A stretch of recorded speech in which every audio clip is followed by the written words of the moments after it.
Welcome to FindlayTV. This is Michael with Findlay Toyota Prescott. Today we're going to be actually showing you a video of how to actually Bluetooth pair your phone with a new Toyota Corolla. At this point, all you have to do is take your phone out, unlock it. You're actually going to pull up your settings page. You're going to go to connections, select Bluetooth. At this point, it's going to give you a list of all the Bluetooth devices nearby. On the main screen right here, at the very bottom left-hand corner, it says no phone connected and register phone. You're going to click on register phone. It's going to ask you to confirm that you would like to add a new one. We're going to say yes.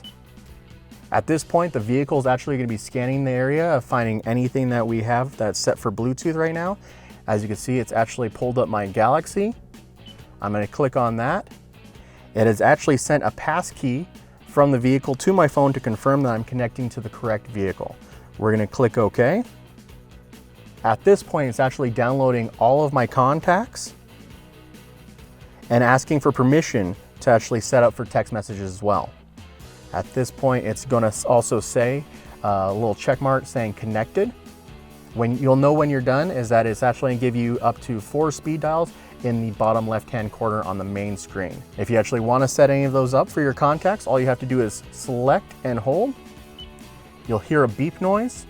At that point, it's going to give you all of your contacts. You can actually press on any name. It'll actually have the phone number that goes to them, and you'll select either other, home, or mobile.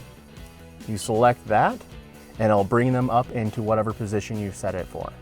Thank you for watching this episode of FindlayTV, presented by Findlay Toyota Prescott. Be sure to take a look at our other videos, and hope to see you soon.